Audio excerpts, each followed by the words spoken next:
Akumas no Mi, frutas que a princípio são mágicas, que concedem poderes a quem as come, e quando você a comer, você perde a habilidade de nadar na água. Bom, para quem é fã de One Piece já conhece muito bem essas frutas, afinal nosso protagonista é um usuário de uma dessas, né? Mas de todas as Akumas no Mi, de Logias, Zonas Místicas, Paramércias Apelonas, qual é a suprema? Qual que está no topo de todas elas? A Akuma no Mi suprema é a Ope Ope no Mi, a fruta que pertence ao nosso querido Trafalgar D. Waterloo. Essa fruta basicamente faz com que o usuário seja um cirurgião, mas não um cirurgião comum. Ele basicamente consegue criar uma esfera onde tudo que está dentro dessa área esférica ele tem total controle. Além disso, tem vários outros golpes que têm a ver um pouco com cirurgia, como por exemplo Counter Shock, que fazem alusão a vários instrumentos médicos, digamos assim. Mas ok, ela é uma fruta bem apelona e que foi muito nerfada na série. Ela tinha muito mais potencial. O LoL, se quisesse, já tava com One Piece na mão. Mas ela é considerada Akuma no Mi suprema, valendo a bagatela de 5 bilhões de berries.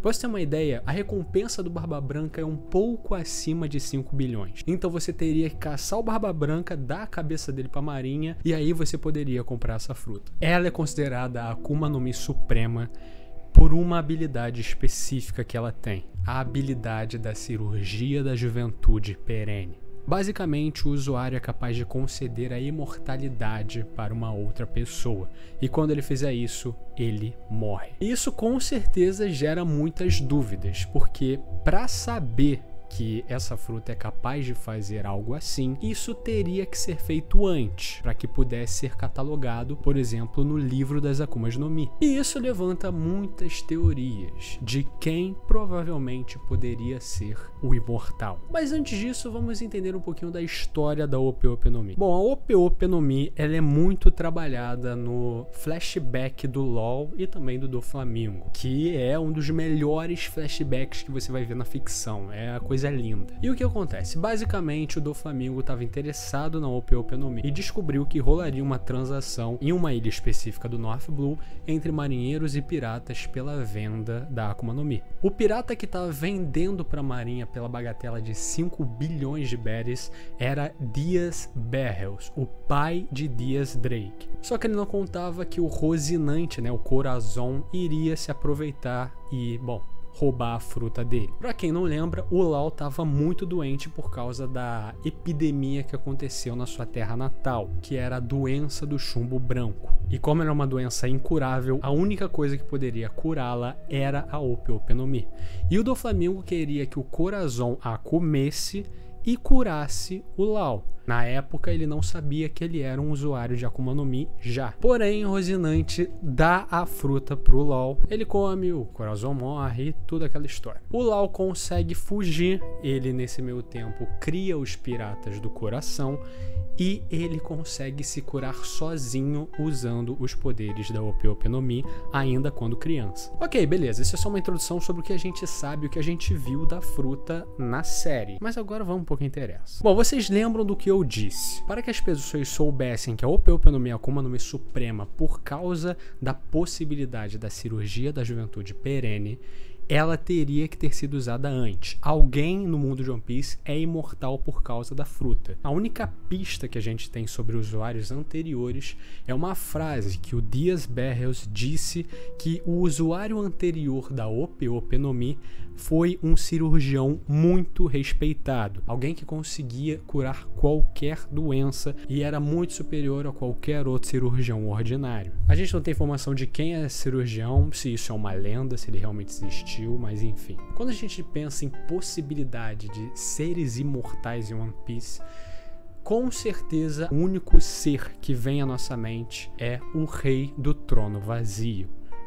o maioral do governo mundial, Im-Sama. Há muitas teorias de que ele seria uma pessoa pré-século perdido, ou seja, mais de 900 anos atrás, alguém que, entre aspas, rivalizou com o Joy Boy, e, enfim, tudo isso. E eu acredito muito que sim, ele é um ser imortal que não vem dessa época. Então, com certeza, eu acho que ele usou de usuários da OP-Opinami no passado para lhe conceder a imortalidade, e assim reinar como um monstro. Mas a gente não sabe nada sobre o Yin além desse olho bonito que ele tem. A gente vai um pouco mais abaixo, aonde está o Conselho dos Cinco Anciões, o famoso Gorosei. Os caras que são a maior autoridade do governo mundial publicamente. As pessoas não sabem que o Yin existe. Em uma história de capa recente, quando o Vegapunk conhece pela primeira vez o Gorosei, as silhuetas deles são assim. Depois em Ohara, as silhuetas deles são assim. E aí, quando a gente vê eles, quando eles finalmente são apresentados antes do time skip,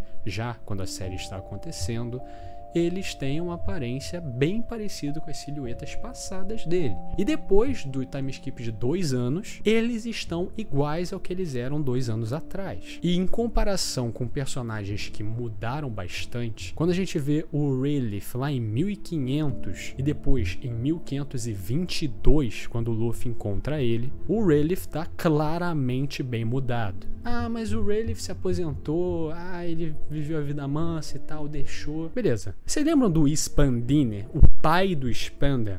O cara que basicamente foi o responsável pela destruição de Ohara? Esse cara, em 1502, no ano que Ohara foi destruída, era assim.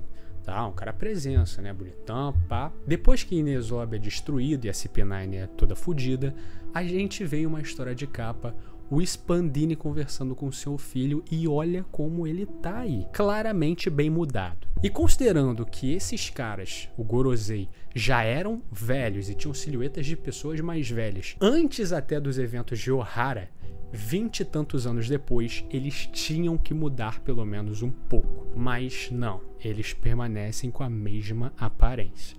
E é óbvio que isso não é à toa. É bem possível de que eles também utilizaram-se de antigos usuários da OP-Opinami no passado para que eles fossem concedidos a imortalidade, e eles são basicamente os escolhidos do Im. Bom, considerando que o Im é imortal e os Gorosei também são, por que uma transação tão importante entre piratas e marinhas pela compra do OP-Opinami, só um barco da marinha foi acionado para fazer essa compra, não foi a CP0, não foi um almirante junto, se essa fruta é tão importante até mesmo para a criação do governo mundial? Talvez eles não quisessem explanar muito a importância dessa fruta, mas quando uma fruta vale mais de 5 bilhões, ela se torna um pouco importante demais. A gente sabe que o governo mundial muitas vezes é bem incompetente, mas dessa vez eles se fuderam. Mas quando a gente fala de Akumas no Mi e desejos, sonhos, é óbvio que a gente lembra do tal do Barba Negra. Um homem que disse que os sonhos das pessoas não têm fim e que é um exímio caçador de usuários de Akuma no Mi. Tanto que ele foi responsável por roubar a Akuma no Mi do Barba Branca, e durante esses anos que se passaram, ele está concedendo Akumas no Mi para os seus tripulantes, assim como ele fez com o Shiryu,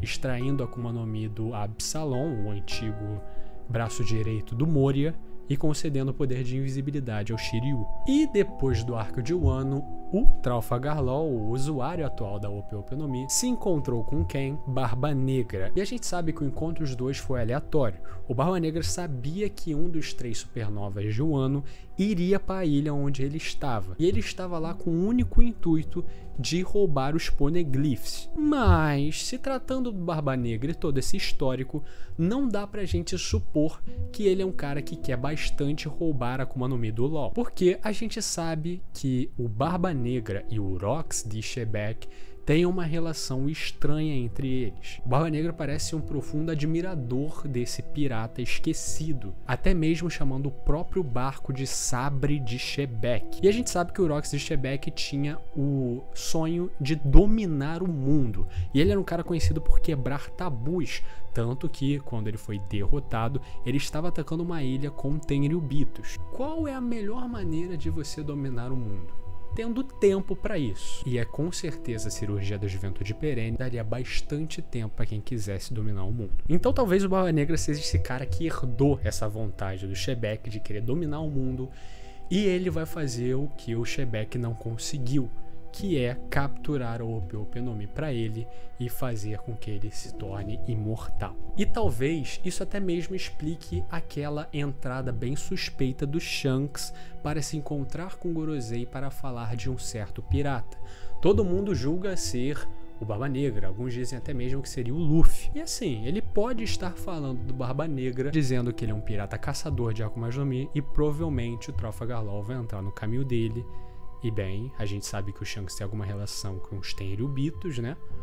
Talvez ele saiba do potencial da Ope-Ope no Mi. E só pra fechar e confirmar ainda mais tudo isso, quando o Doflamingo tá lutando contra o Law lá no arco de Dressrosa, ele revela sobre o Tesouro Nacional de Marejou, e que se ele tivesse em posse dele, ele dominaria o mundo. E a gente já meio que tem uma ideia do que seria esse Tesouro Nacional. Pode ser aquele chapéu de palha gigante, que tem algum significado, ou até mesmo a arma que o Imo usou para destruir Lulusia. E ele falou que se ele tivesse a fruta do Law, a Ope-Ope no Mi, naquela época, ele conseguiria o Tesouro Nacional para ele. E aqui não deixa muito claro se o que ele fala é se ele estivesse em posse daquele poder, como se ele fosse o usuário da Ope-Ope no Mi, ou se ele estivesse em posse da cirurgia da juventude perene. Porque a ideia dele era fazer com que o Corazon comesse a fruta, mas se tratando da forma que ele teve que matar o Corazon de maneira bem relutante, não querendo fazer isso e só tendo que matar porque o irmão dele o traiu, eu não acho que ele tinha a ideia de fazer com que o Corazon desse para ele a imortalidade. Eu acho que ele só queria ter a posse desse poder nas mãos. Afinal, o Doflamingo poderia ser um demônio, um monstro, mas com a família dele ninguém mexia. Mas enfim, o que você acha? Você acha que a Ope-Ope no Mi vai ter tanto mais significado na série assim? Você acha que, no final de tudo, o Law vai conceder a imortalidade a alguém em troca de sua vida? Pro Luffy ou pra alguém? Deixa nos comentários e também deixe ideias de próximos vídeos, tá bom? Tchau, tchau.